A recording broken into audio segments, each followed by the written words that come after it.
माता दी। मित्रों देखिए, इस महाभागवत देवी पुराण के अंतर्गत जो भगवती गीता है, वहाँ पे माता हिमालय को उपदेश करते हुए मनुष्य शरीर किस प्रकार से उत्पन्न होता है, वहाँ पे जो है पूरा वर्णन यहाँ पे मिल जाता है। बहुत ही सुंदर उपदेश किया है माता ने हिमालय के लिए, जहाँ पे आपको वर्णन मिल जाता है कि किस प्रकार से मनुष्य उत्पन्न होता है। देखिए यहाँ पे कुछ अगर मैं आपको दिखाऊं, विषम दिनों में समागम से स्त्री और सम दिनों में समागम से पुरुष की उत्पत्ति होती है। फिर देखिए पूरा का पूरा प्रोसीजर यहाँ पे बताया गया है, किस प्रकार से 1 महीने में कितना बड़ा गर्भ हो जाता है, कौन-कौन से अंग 2 महीने में बनते हैं, 3 महीने में कौन-कौन से अंग बन जाते हैं, 5वें महीने में कौन-कौन से अंग बनते हैं। तो ये सब पूरा देखिए साइंटिफिक तरह से यहाँ पे बताया गया है। साथ ही साथ अगर आप यहाँ पे देखेंगे तो 4 प्रकार के जो है यहाँ पे 5 भौतिक शरीर यहाँ पे बताए गए हैं, जैसे कि अंडज, स्वदेशज, उद्भिज और जरायुज। और साथ ही साथ ये भी वर्णन मिलता है कि किस प्रकार से पुरुष, स्त्री और नपुंसक ये बनते हैं। तो ये पूरा वर्णन जो है आपको भगवती गीता के चैप्टर 2 यानी दूसरे वाले अध्याय में आपको ये वर्णन मिल जाता है। यहाँ पे आप देखेंगे तो जो शीर्षक है वह है भगवती गीता के वर्णन में ब्रह्म योग का उपदेश, 5 भौतिक देह, गर्भस्थ जीव का स्वरूप तथा गर्भ में की गई जीव की प्रतिज्ञा, माया से आवृत जीव का गर्भ के बाहर आने पर अपने वास्तविक स्वरूप को भूल जाना, विषय भोगों की दुख मूलता तथा देवी भक्ति की महिमा। तो बहुत सुंदर जो है यहाँ पे वर्णन मिल जाता है। देखिए हिमालय बोले कि शिवे, ये 5 भूतात्मक देह ही दुख का कारण है, क्योंकि उससे विलग जीव दुखों से प्रभावित नहीं होता। माता महेश्वरी, जिस देह को प्राप्त कर ये जीव पुण्य कार्य करके स्वर्ग प्राप्त करता है, वह यह देह किस प्रकार उत्पन्न होती है और यह जीव पुण्य के क्षीण होने पर पुनः पृथ्वी पर किस प्रकार से उत्पन्न होता है। यदि आप मुझ पर कृपा रखती हैं तो उन बातों को शीघ्र ही विस्तार पूर्वक मुझे बताइए। तो जब हिमालय इस प्रकार से निवेदन करते हैं माता से, तो माता पार्वती जी कहती हैं कि पृथ्वी, जल, अग्नि, वायु और आकाश, इन्हीं 5 महाभूतों से ये देह निर्मित है, इसलिए ये 5 महाभौतिक इसको कहा गया है। उन 5 में पृथ्वी तत्व तो प्रधान है और शेष 4 की उसके साथ सहभागिता मात्र है। पार्वती जी कहती हैं कि गिरिराज जी, वह ये 5 भौतिक देह भी 4 प्रकार का कहा गया है, जिसे मुझसे समझ लीजिए। पहला है अंडज, दूसरा है स्वदेज, उसके बाद है तीसरा उद्भिज और उसके बाद चौथा जो है जरायुज।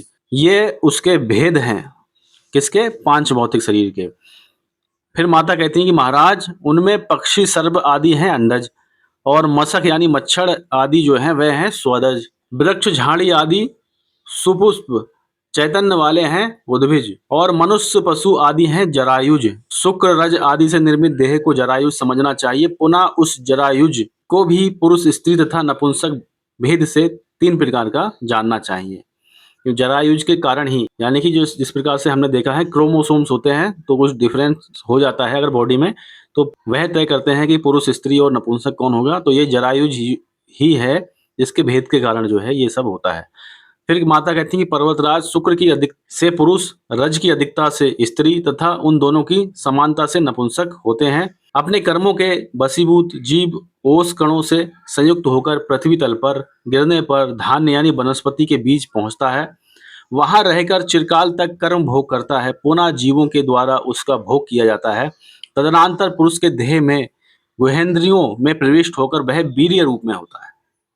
यानी कि जिस प्रकार से खेती होती है उसी प्रकार से जो है जीव की भी उत्पत्ति हो रही है, यानी पुराने कर्मों के वशीभूत होके वह पृथ्वी तल पे वनस्पतियों के बीज के रूप में आता है और चिरकाल तक कर्म भोग करता है, फिर पुनः के द्वारा उसका भोग किया जाता है। फिर जो मेल है यानी पुरुष के देह में प्रविष्ट होता है और उसी के कारण वह जीव भी वीर्य में सन्निष्ट हो जाता है, यानी कि वीर्य के रूप में वह मनुष्य आ जाता है। फिर देखिए माता कहती है कि महामते, तत्पश्चात ऋतु काल में स्त्री के साथ पुरुष का संयोग होने पर वीर्य के साथ साथ वह जीव भी माता के गर्भ में पहुंच जाता है। अब वीर्य के साथ माता के गर्भ में वह जीव पहुंचा।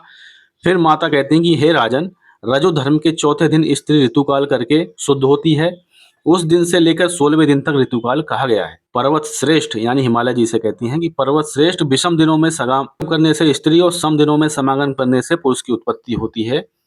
पिताजी, ऋतु स्नान की हुई कामात स्त्री जिसके मुख का दर्शन करती है उसी की मुखाकृति की संतान जन्म लेती है, अतः स्त्री को उस समय अपने पति का ही मुख देखना चाहिए।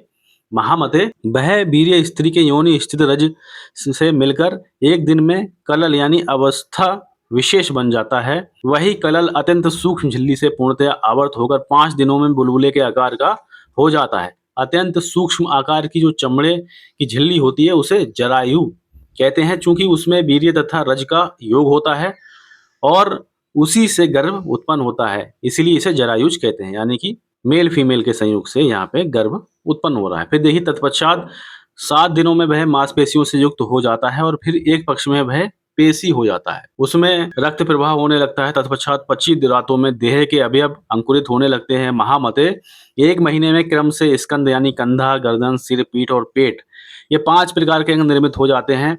दूसरे महीने में हाथ और पैर हो जाते हैं। तीसरे महीने में अंगों की सभी संधियां उत्पन्न हो जाती हैं।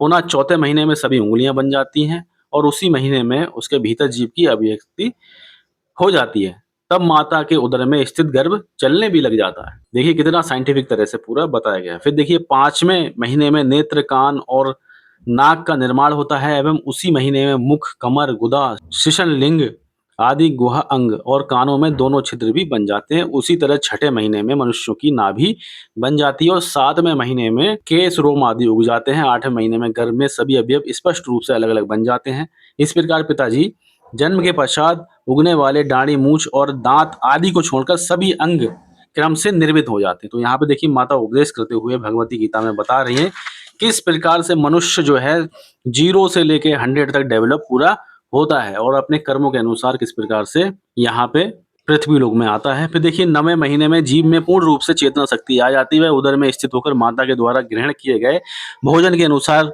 वृद्धि को प्राप्त होता रहता है। वहां पर अपने जन्मांतर के कर्मों के अनुसार घोर यातना प्राप्त करके वह जीव खिन्न हो उठता है और पूर्व जन्म में अपने शरीर से किए हुए कर्मों को याद करके अत्यंत दुखी हो जाता है। माता घर में इस प्रकार का कष्ट प्राप्त करके भी जीव बार बार पृथ्वी पर जन्म लेता रहता है। गर्भावस्था में वह जीव मन में यह सब सोचकर स्वयं से ये कहता है, मैंने अन्याय पूर्वक धन कमाया और उससे अपने कुटुंब का भरण पोषण किया, किंतु दुर्गति का नाश करने वाली भगवती दुर्गा की आराधना नहीं की।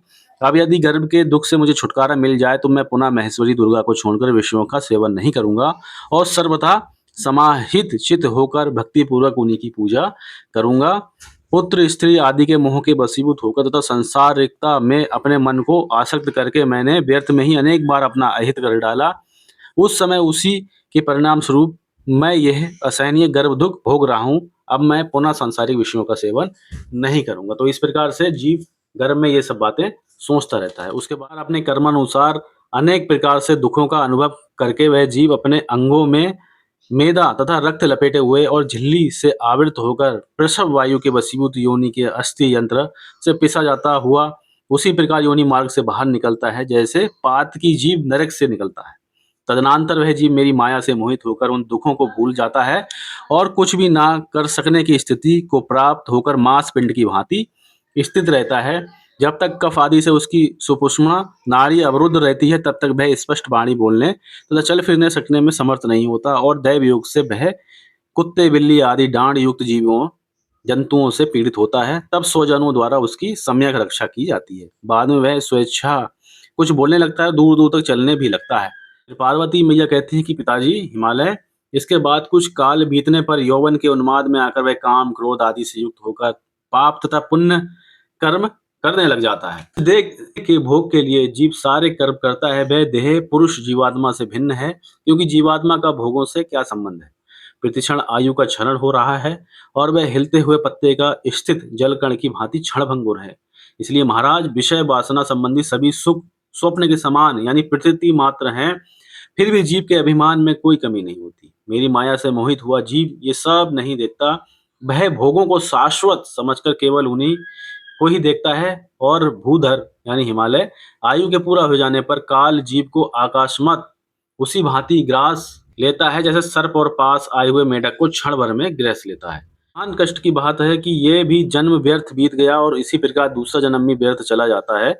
विषय भोगों का सेवन करने वाला का उद्धार होता ही नहीं। अतः आत्म तत्व का विचार करके वासनात्मक सुख का परित्याग कर शाश्वत ऐश्वर्य की प्राप्ति की कामना करते हुए मेरी उपासना में तत्पर रहना चाहिए। तभी ब्रह्म से स्थिर संबंध बनता है। अपनी आत्मा को देह आदि से पृथक निश्चित करके मिथ्या ज्ञान जनित देह आदि की ममता का त्याग कर देना चाहिए।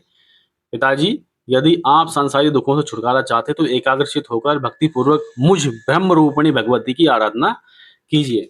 तो इस प्रकार से देखिए श्री भगवत गीता जो कि आपको मिलता है वर्णन महाभागवत देवी पुराण के अंतर्गत, बहुत ही सुंदर जो है यहाँ पे वर्णन किया है, किस प्रकार से जीव की उत्पत्ति होती है, वह सब माता के द्वारा ये सब उपदेश हिमालय को दिया जाता है। तो एक बार प्रेम से बोलेंगे जय माता दी।